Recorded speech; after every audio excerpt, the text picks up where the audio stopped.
Hello, Dave Skozik here again. Welcome back. I'm with Ken Abraham, founder of Citizens for Criminal Justice. Ken, welcome.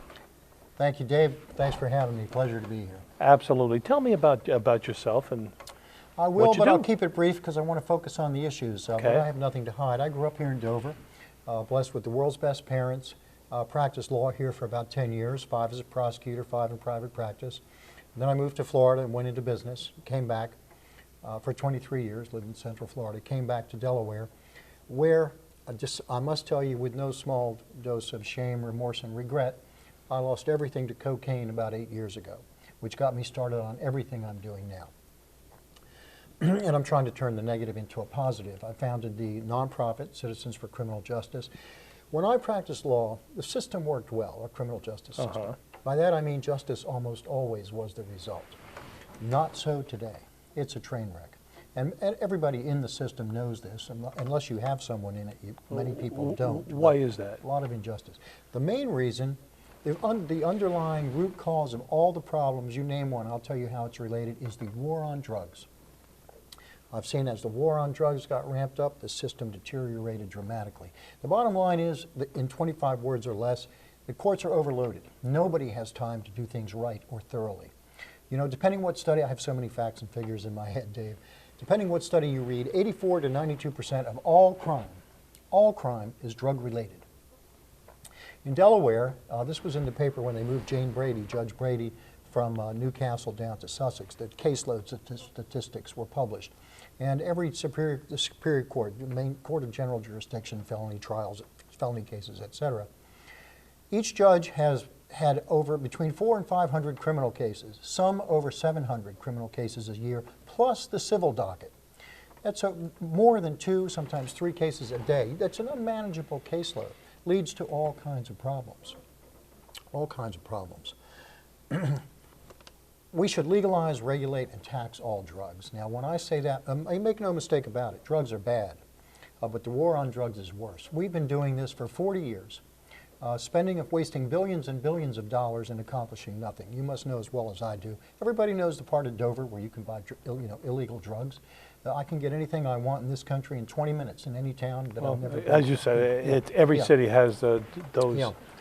It's sections. The most clearly, costly, cataclysmically failed policy in American history, and it's time to change. Now, the good news is there's more attention to the issue, and people are starting to realize it with marijuana. Let's just look at Colorado. The experiment is over. You look at Colorado, I dare say, well, Dave's the mentalist, but I dare say that within 5 years, at least half the states will have followed the lead of Colorado in legalizing, regulating, and taxing marijuana. It works. Crime rates are down. They're saving a fortune on not enforcing marijuana laws, locking people up and so forth. They're getting revenue. 9 months in, they had created over 10,000 new jobs. Well, I know one of the concerns many positives, which outweigh a few negatives. Well, I guess one of the negatives would be, or one of the concerns would be that we're making it legitimate for younger people or people who would not normally try drugs to try it once something is legalized. How do you address that? Yes, advertising.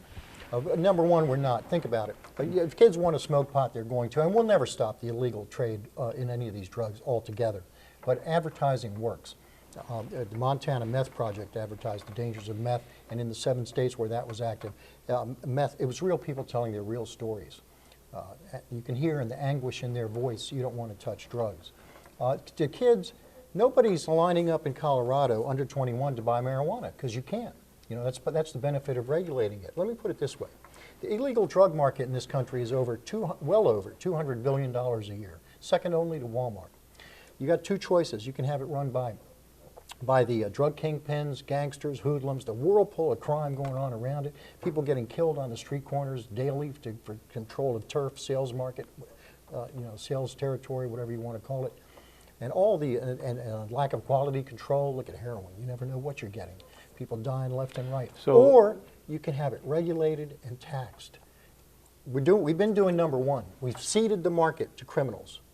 I say take it back. Are bureaucrats capable of doing this, even if the people went along with it? They are, and Colorado is telling the story. Portugal, let me mention Portugal. It's a whole country where for nearly 3 years now they have legalized, regulated, and taxed all drugs, including the most pernicious cocaine and heroin drugs. Crime rates are down. expenses are down, savings are up, addiction rates are down. You know, my first reaction to this, and most folks is, well, surely crime will escalate, addiction rates would go up, but that's not true. You treat the addicts as a health issue, which it is. Provide effective treatment program, and for those who haven't yet started, you advertise. I know one of your, changing your subject a little bit, Sorry. I know one of your issues is prison reform. How does that tie in? Oh, yes. I saw the inside of our prison, and I'm not the first one to try and change prisons. I mean, it's been a disaster for the history of our country. Our country has a long history of doing the wrong things for a long period of time. You know, slavery, 100 years, segregation for 100 years. Women didn't get to vote till 1921. Prison abuse, not just limited to Delaware, but I got a first-hand view of it. The good news is, but there is a reason to incarcerate people who are dangerous to society. Oh, absolutely. Okay. Absolutely, and they should be incarcerated, locked up. Some of them very dangerous. Some of them should never get out. But 96% are coming out. They're going to be moving into your neighborhood, my neighborhood. That's one reason we should greatly improve the prison system. But I'm telling you, we'd like to think our agencies, especially law enforcement, which the prison officials are run properly and professionally. I'm telling you, I have seen it, and Delaware DOC is a cesspool of crime, and I'm not talking about the criminals. The guards commit crimes daily, very serious crimes. I've seen it firsthand. It's outrageous. And the massive indifference is a massive mistake. But the average guard, I would think, is a very hardworking individual who it's a thankless job. Who does well. Indeed. But we're not talking about a few bad apples. I'm telling you, I was there for 5 years, many different buildings, parts of the property, different locations. It's a disaster area. Culture of cover-up. The ones who are out of control, it's an agency run amok. And I've told this to the Senate head of the Corrections Committee, the House head of the, they don't want to hear it. Nobody wants to address it. This is a big mistake. I can tell you why when we have more time. But they're a disgrace to law enforcement, and they're a disgrace to the hundreds of men and women who go in there and do their jobs properly. How can people find out more about the issues that we talked about? You can go on our website, www.citizensforcriminaljustice.net. We have a Facebook group, Citizens for Criminal Justice, with justice all in caps. It's exploding. We're getting over 1,000 new members a month. A lot of interest, a lot of information, a lot of good information. But so you're about really reforming rather than trashing the system? No, I've seen the problems and I see the solutions. And we need a spotlight on prison reform, just as we now have a spotlight on the police abuses that we see. You know, these things have been going on, but now America knows that sometimes, by the way, FOP banner here, I had the privilege of working with many fine law enforcement officers, and the overwhelming majority do a fantastic job, and they're great. But too many don't, and we need a spotlight on it. Well, I can tell this is a subject that certainly motivates you, and it is controversial, but I do appreciate you coming on. People can look at the issues, look at the ways to perhaps fix it. And ladies and gentlemen, I want to thank Ken Abraham for being with us. Ken, thank you. Thanks. Thank you, Dave. Appreciate it. Hi, hope you learned a lot from today's program. We had some really interesting guests. Again, I'm coming from the FOP Lodge number 3 here in Kitsummik. Great place to have a wedding, to have a party. They can seat 175 people. They have a full service kitchen. They'd like you to come on down, check them out. Again, you can contact Barbara Cool at 302-736-1166 or just click on the website that's on the screen. Take care. See you next time.